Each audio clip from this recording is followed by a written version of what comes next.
morning, and welcome to the MTY Food Group 2025 third quarter results earnings call. At this time, all participants are in a listen-only mode. Following the presentation, we will conduct a question-and-answer session. Instructions will be provided for you at that time for questions.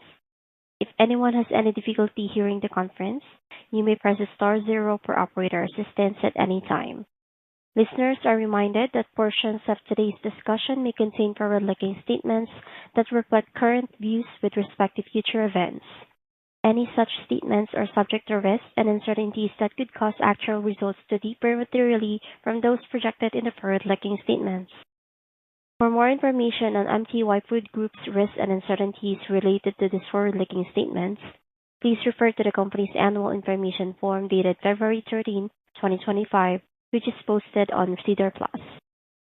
The company's press release, MD&A, and financial statements were issued earlier this morning and are available on its website and on SEDAR+. All figures presented on today's call are in Canadian dollars unless otherwise stated. This morning's call is being recorded on Friday, October 10, 2025, at 8:30 a.m. Eastern Time. I would now like to turn the call over to Mr. Eric Lefebvre, Chief Executive Officer of MTY Food Group. Please go ahead, sir.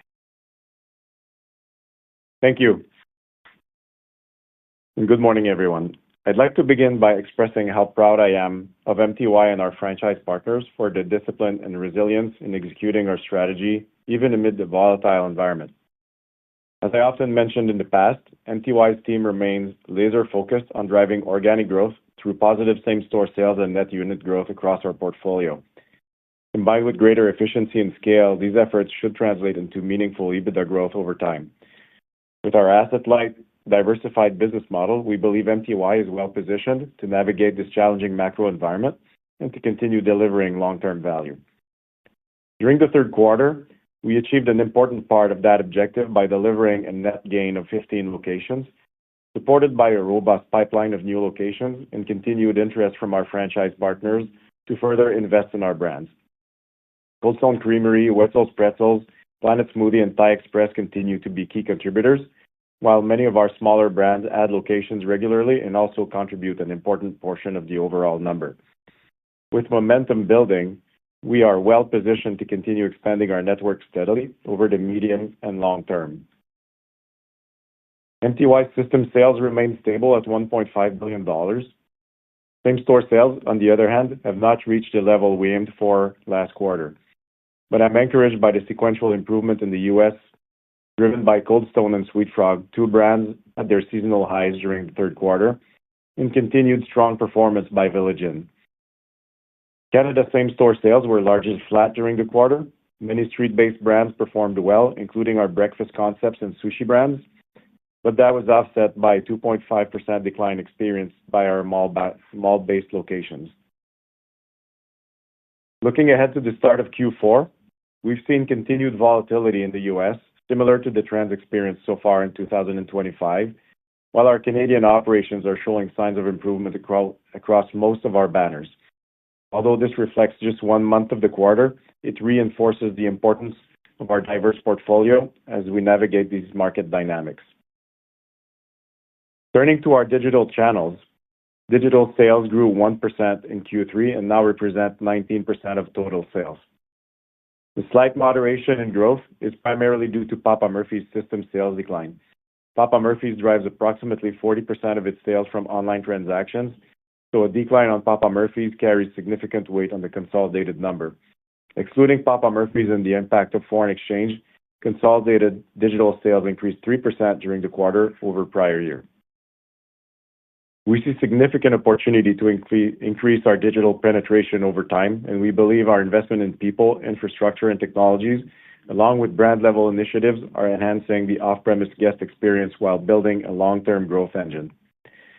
Digital also enables us to leverage data-driven insights for more targeted marketing, stronger customer loyalty, delivering scalable impact across both our large and emerging banners. While most of our U.S. brands are already well into their digital journey, we're only scratching the surface in Canada, with significant improvements coming in the next few months as our data infrastructure reaches the required level to activate the value of the data we own. At MTY, innovation is at the heart of what we do. It's not just about new menu items, it's about finding smarter ways to engage guests, streamline operations, and drive incremental traffic across our brands. From digital tools that simplify ordering and enhance the off-premise experience to data-driven marketing and bold menu concepts, our teams are continuously experimenting and scaling what works. This approach helps us stay ahead in a competitive, value-conscious market while driving the top-line growth and operational efficiency. We remain confident in the underlying strength of our brands and the resilience of our business model. At the same time, we are mindful of external factors that could affect near-term growth. A prolonged U.S. government shutdown could delay SBA loan approvals, which are an important source of financing for some of our franchise partners, and as a result, could temporarily slow the pace of new restaurant development. The shutdown could also impact the availability of SNAP benefits, which may put pressure on consumer spending, particularly for low-income guests. I'd like to take a moment to walk you through some of the key objectives and initiatives underway at Papa Murphy's. As part of our ongoing efforts to strengthen the brand and position it for long-term success, we've made the difficult but strategic decisions in partnership with our franchisees to close a certain number of underperforming locations over the last year. This allows us to focus our time, resources, and support on markets and stores where we are seeing the strongest growth and guest engagement. These actions ensure the brand is on strong footing and remains healthy, sustainable, and well-positioned for future expansion. A recent example of this success is our opening in Deer Park, Washington. The newly opened location currently generates sales of more than twice our brand's average unit volume. We're also making targeted investments in marketing, including exciting collaborations like our recent partnership with Mike's Hot Honey. Additionally, one of our most impactful initiatives on the horizon is the relaunch of the Papa Murphy's loyalty program. This updated program transitions from a surprise and delight structure to a rewards-based system designed to both attract new guests and increase visit frequency among our loyal customers. Aggressive incentives will be offered to customers to generate interest around the relaunch, which should offer an opportunity to reconnect with some guests and re-engage them with the brand. Other initiatives include menu optimization, queue rationalization, and an entirely new lineup of exciting pizzas launching next year, all aimed at driving innovation, simplifying operations, and enhancing the guest experience. We're confident these strategic moves will drive continued momentum and growth for the brand. Papa Murphy's team is focused on building a stronger, more agile business, one that honors our heritage while evolving to meet the needs of today's guests and tomorrow's opportunities. While we are on the topic of Papa Murphy's, I would like to announce the departure of Adam Lear, who was the co-COO for the barbecue holdings and Papa Murphy's divisions. Al Hank, who was Adam's co-COO, will take the solo lead for the division. We wish Adam the best of luck as he becomes a franchise owner for Famous Dave's Barbecue and Champs restaurants. On a different topic, I'd like to highlight the significant progress we've made on our ERP implementation, a cornerstone initiative that will drive efficiency and scalability across MTY.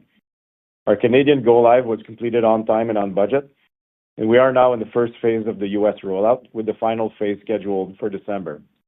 We remain confident in our timeline and are applying the lessons learned in Canada to ensure a successful transition. Already, the system is enabling us to develop tools that improve visibility, streamline processes, and enhance efficiency in every part of our operations. I want to take a moment to recognize the exceptional work and efforts of our head office teams, whose dedication has been instrumental in achieving this milestone. With that, I'll now turn it over to Renee, who will discuss MTY's financial results in greater details. Thank you, Eric, and good morning, everyone. Normalized adjusted EBITDA came in at $74 million for the third quarter, up 3% year-over-year compared to the same period last year. This was aided by the recognition of a $5.8 million employee retention credit from the U.S. government, which pertained to the 2020 and 2021 periods. Excluding this credit, normalized adjusted EBITDA would have shown a modest year-over-year decline.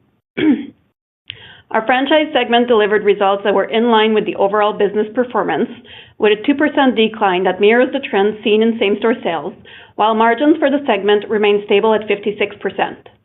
Canadian revenues for the segment decreased by 2% to $36.4 million, mainly due to lower sales of materials to franchisees, partly offset by higher recurring revenue streams. Meanwhile, in the U.S. and international segment, franchise operations revenue also saw a modest 2% decline to $64.4 million, driven mainly by an unfavorable foreign exchange variation. On the expense side, operating costs in Canada went up by $1.4 million year-over-year to $20 million, mostly due to normal inflation on wages and increases in consulting and SAP implementation costs.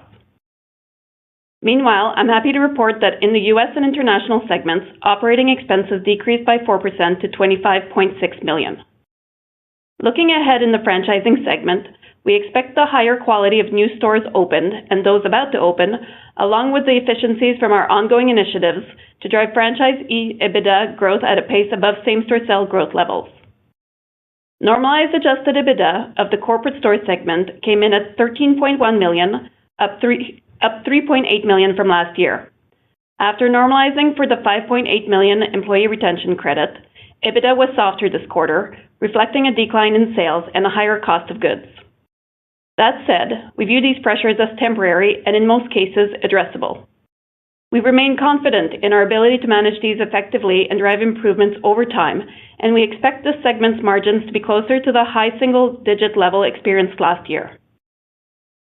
Canadian corporate store revenues decreased by 4% to $10.8 million due to a reduction in the number of corporate stores, while U.S. and international revenues declined by 1% to $107.7 million due to a 2% reduction in system sales. Operating expenses for the Canadian segment decreased by $500,000 to $10.9 million, while the U.S. and international segment decreased by 5% to $94.5 million. The U.S. decrease was due to the recognition of the $5.8 million employee retention credit received, partly offset by a higher cost reflecting a higher number of corporate store locations. Food processing, distribution, and retail segment delivered revenue growth of 19%, driven by a shift in our retail model from a licensing agreement to vendor on record for some of our products, as well as successful promotional activities and higher volumes across our core retail products. Looking ahead, we see meaningful opportunities for both revenue growth and margin expansion as we continue to build scale and strengthen our presence in underpenetrated markets. Normalized adjusted EBITDA for the segment reached $4.9 million, down 6% from last year, with margins coming in at 10%. The decline in the margin was primarily due to the results of the move from a licensing model to being the vendor on record for certain products. Turning our attention to net income attributable to owners, it amounted to $27.9 million, or $1.22 per diluted share, compared to $34.9 million, or $1.46 per diluted share in Q3 2024.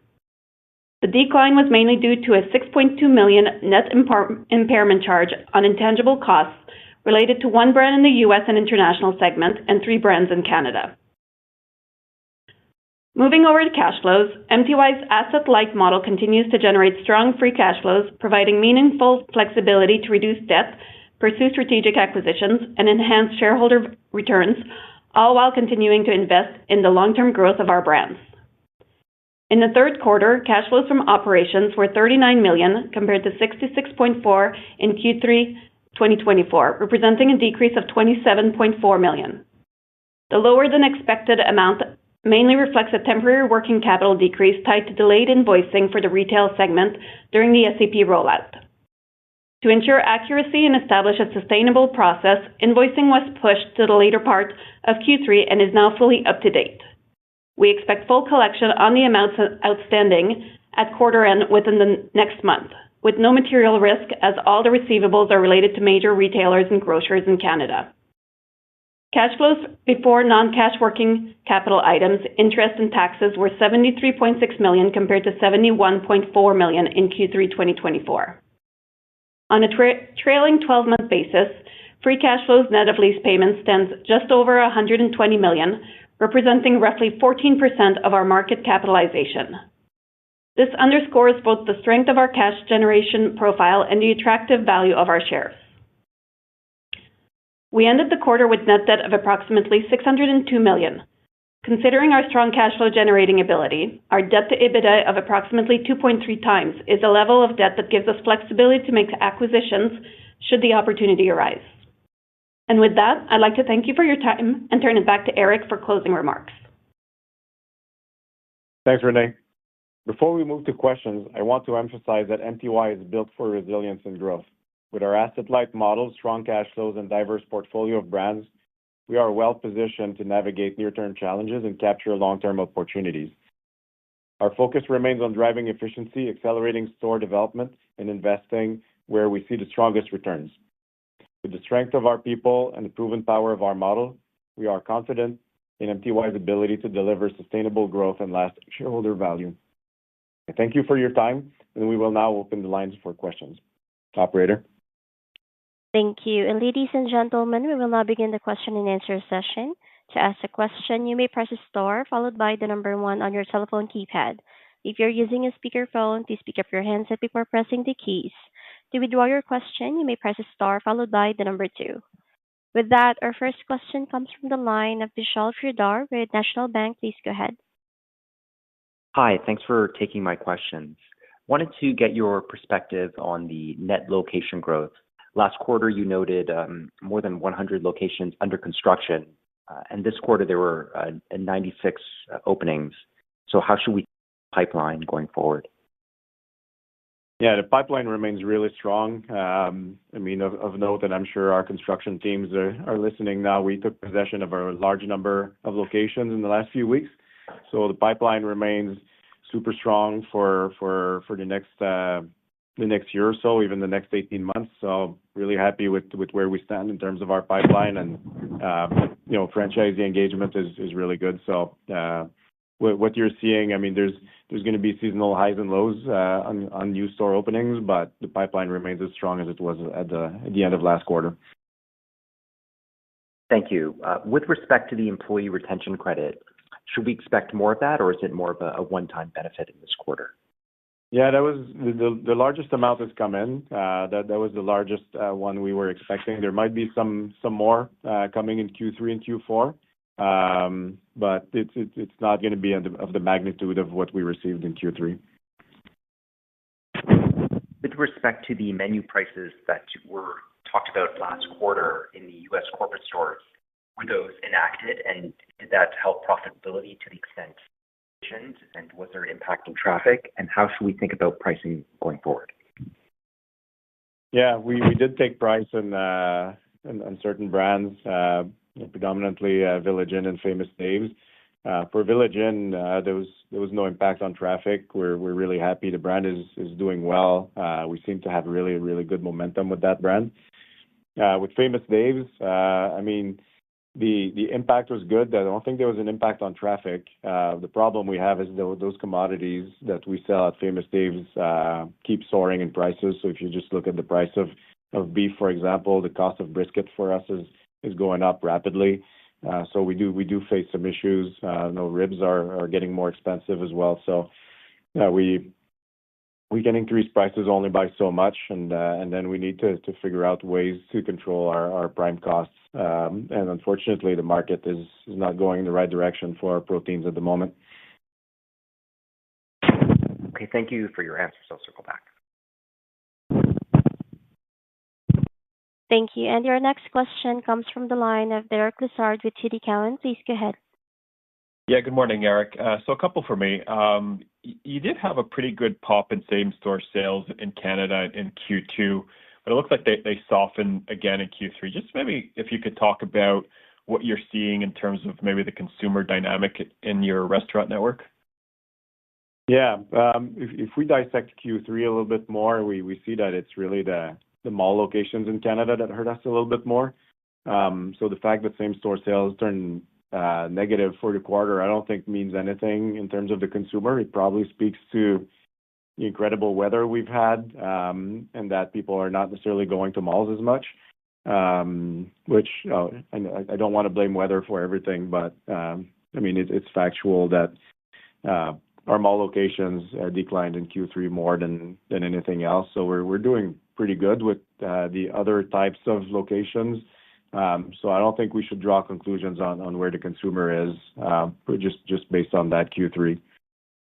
Okay, that's fair. And maybe just switching gears to the U.S. Obviously, there was a sequential improvement there. I think in the press release you did talk about Cold Stone and Wetzel's improvement there. So just maybe talk about those concepts in particular, and whether the improvements that you've seen are how you think about in terms of sustainability.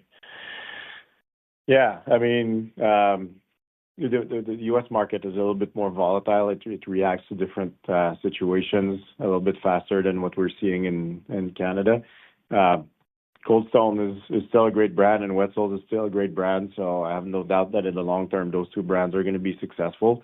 Now, will they respond positively or negatively to certain inputs? Probably, like the rest of the market. But I remain super confident. What we're seeing so far in Q4 is a little bit of the same, where we see some really good periods and then some troubles here and there in sequence, where we can't really explain it by anything we're doing. So it really responds to different inputs that the market is receiving. But overall, I mean, if you look at our Q3, it was an improvement for most of our brands, with the exception of Papa Murphy's that struggled a little bit more.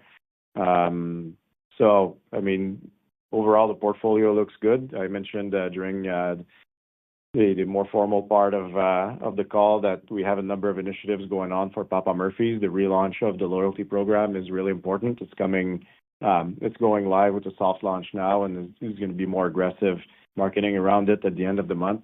And we're pretty positive for that brand. So overall, things are looking good. I mean, we do have some work to do with a number of our brands, but overall, it's looking positive.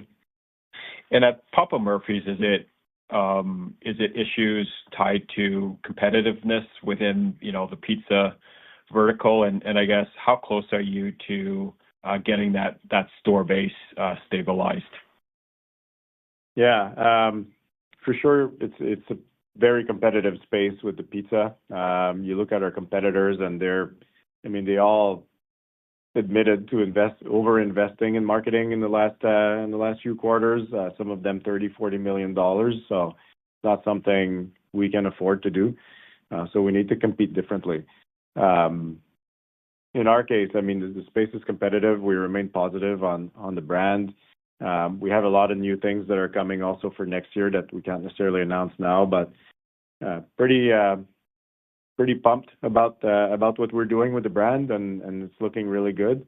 What we're seeing also at the moment is we have some franchisees that are pulling out a little bit of their local marketing efforts. And as you know, pizza is very marketing driven. So as soon as you close the tap, you see the sales going down right away. And unfortunately, some franchisees are just not putting their money into their businesses at the moment. So we're trying to work with them to have the right material and have the right campaigns for them to be,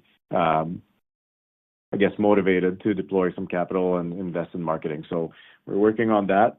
But other than that, the brand is generally doing well. Will there be more store closures in the future? Probably a few. But I think you're not going to see closures of the magnitude we've seen in the last 2 years.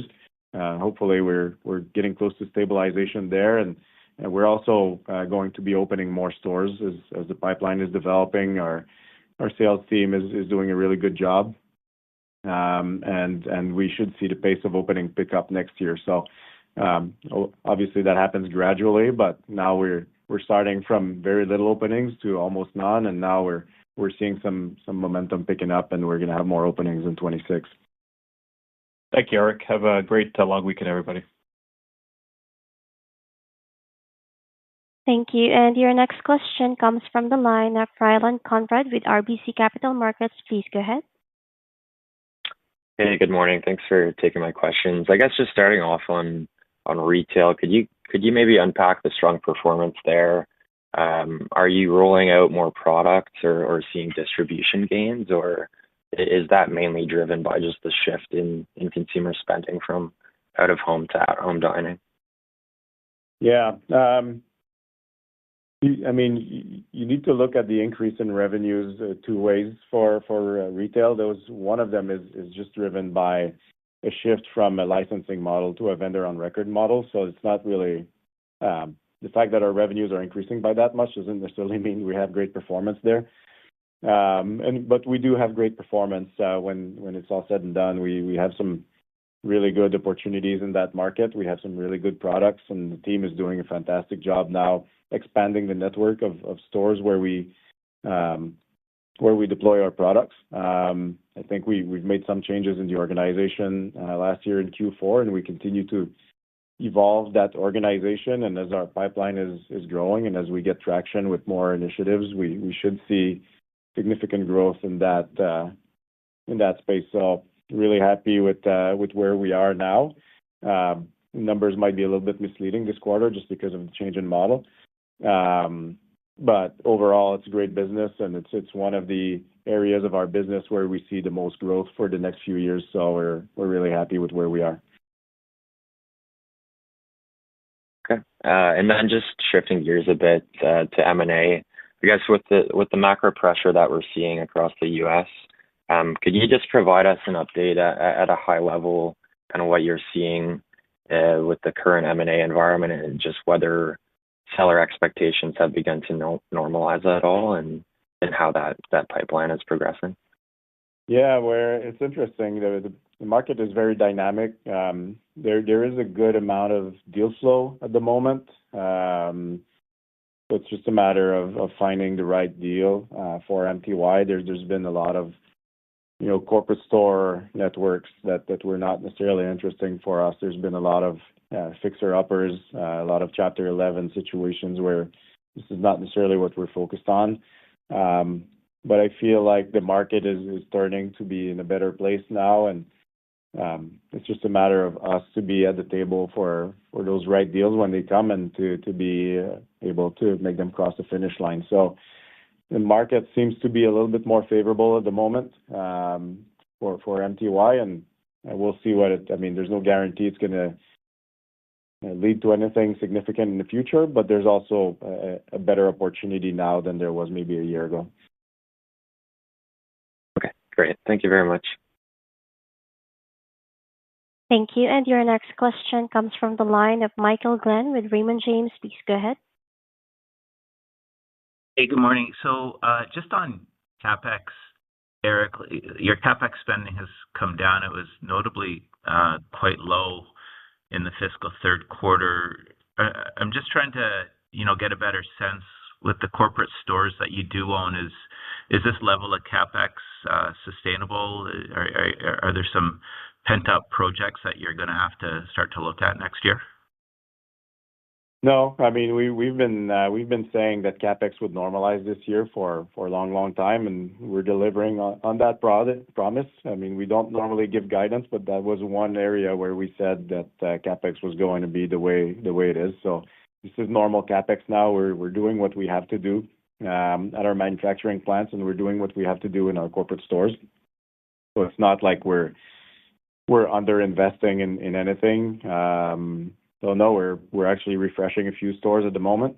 We try to do it very cost effectively, and we try to be disciplined with that, but there's no pent-up CapEx coming. So the level you're seeing now is the normal level going forward. Okay. And just on, you referenced the lower expenses, the lower expense levels. Can you better describe, is there a broader expense initiative that you're going after here within the organization?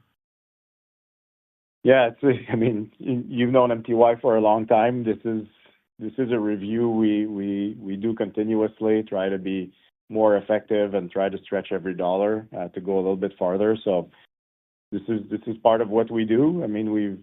Over the last 18 months, we've restructured a number of our departments. We've consolidated a number of different things. We see also SAP enabling maybe some lower expenses in some areas.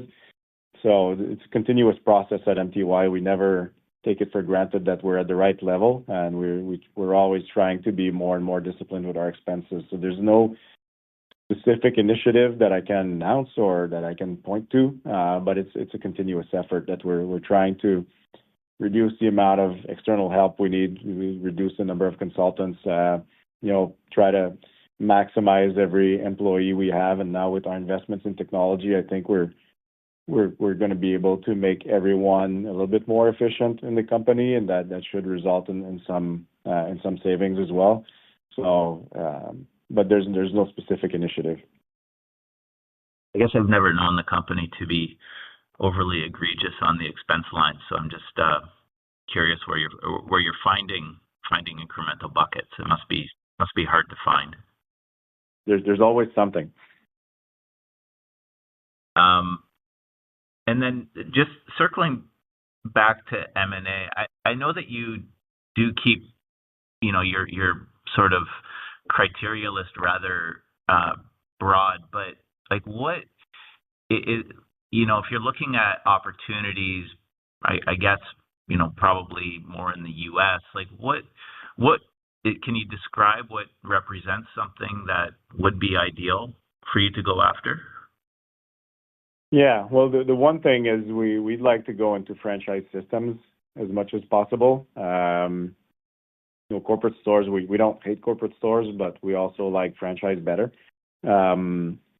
So this would probably be the one criteria, and then obviously you want to look at type of food, type of market you're going into, and try to find an area where there's probably more room to grow, and probably an easier environment. But there's no specific criteria. I mean, there could be some really good targets in the wrong areas that would be very cost effective. So that might be one. Or there could be some really good growth companies that would be a little bit more expensive, where we can see a longer runway. So that could be another one. So, I mean, it's all about the return we can generate for shareholders in the end. And this is how we look at it. So we're pretty agnostic in the type of food, the geography. I mean, the one thing where we're probably less agnostic is where we want to go into franchise systems. Okay. Thank you for taking the questions. All right, thank you. And once again, if you would like to ask a question, simply press star one on your telephone keypad. Your next question comes from the line of John Zamparo with Scotiabank. Please go ahead. Thank you. Good morning. I wonder if you could talk a bit more about franchisee profitability. There was some new disclosure on that from your prepared remarks. Maybe first, can you just remind us of the visibility that you have on this metric, and has the ERP system helped with that? We have visibility for some of our brands. We don't have visibility for all our brands. So in many cases, we have some tools like Crunch Time or Profit Keeper, for example, where we're going to be able to track profitability a little bit better. And that applies for some of our larger brands like Cold Stone and Papa Murphy's, for example. So we do have access to franchisee profitability, and I mean, there's always some franchisees that are doing extremely well, franchisees that are struggling a little bit more, and a large number of franchisees that are operating at expected profits. So that's the normal, and this is what we're seeing now is no different than what we were seeing before. For the other brands, we'll work with the annual financial statements that we're getting, and also with our theoretical models. We know how much rent franchisees pay, and we know how much they should have in food costs and labor costs. So typically, we have a pretty good idea of where our franchisees stand, and I mean, it's a daily battle for all our brands and all our operations people. We need to make our best effort to help our franchisees be profitable with their business. And what we're seeing now, I mean, is a good validation that what we're doing is right. We have a lot of current franchisees who want to reinvest in the business, and a lot of these new stores we're opening are coming from existing franchisees. So it tells me that although we might not be perfect, we're doing a large number of good things, and that we're helping franchisees be profitable. Okay, that's good color. And does SAP help with that, or is that separate? What that's contributing? Yeah, that's not SAP. That's one of the aspects SAP doesn't cover. It's not scoped in. We have other tools, other technologies that enable that.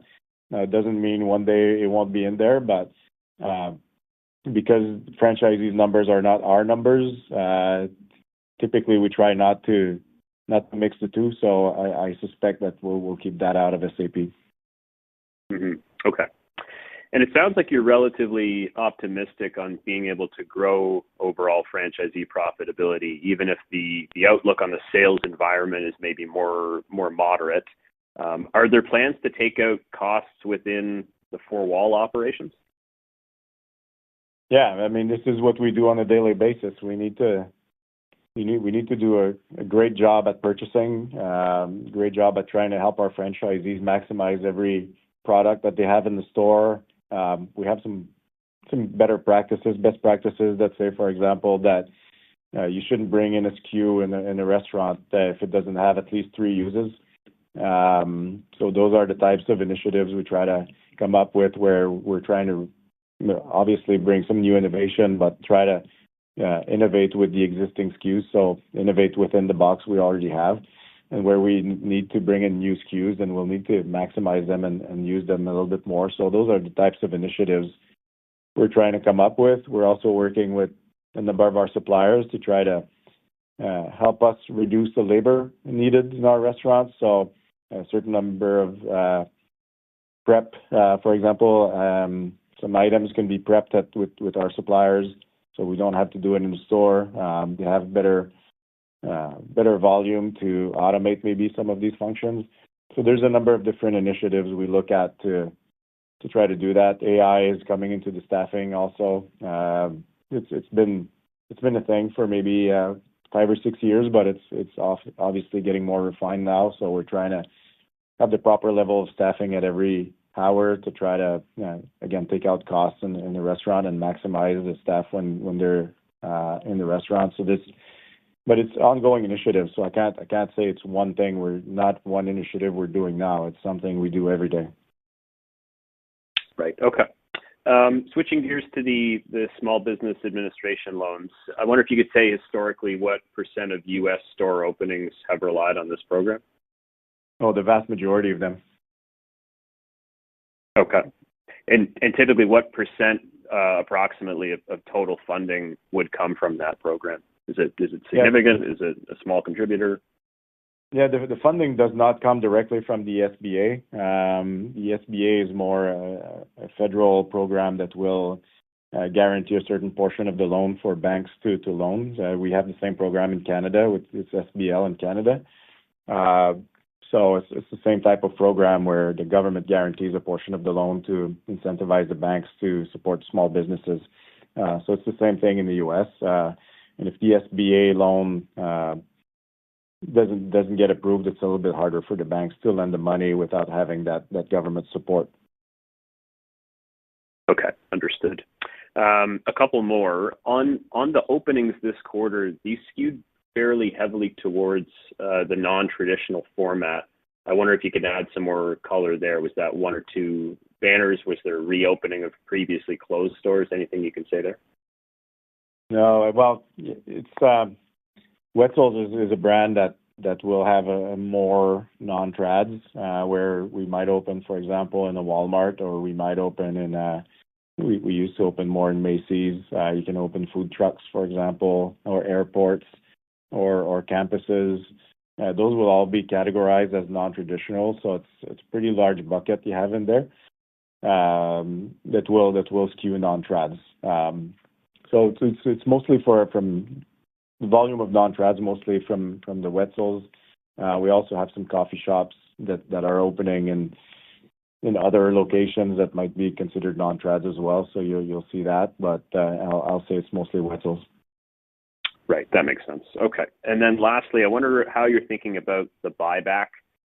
You were not active in Q3. You referenced in your prepared remarks that you're pretty pleased about where leverage stands. I wonder what investors should expect on the buyback over the next year, particularly given valuation levels, and where does this lie in your list of capital priorities? Yeah, I mean, it's something we discuss all the time. We made the choice last quarter to focus a little bit more on our debt and put a little bit more money on debt repayments. Paying down debt helps us build flexibility, whether it is for buying back shares through the NCIB or even an SIB. It gives us flexibility if we find attractive opportunities out there. We like buybacks. We also like reducing our debt. So it's a balance right now. I'd say we probably expect that at least for the next quarter, we should probably expect that we're going to keep focusing on debt, and then we'll reassess regularly as we always do. Okay, we'll leave it there. Thank you very much. Thank you. And showing no further questions at this time, ladies and gentlemen, this now concludes today's conference call. Thank you all for joining. You may now disconnect.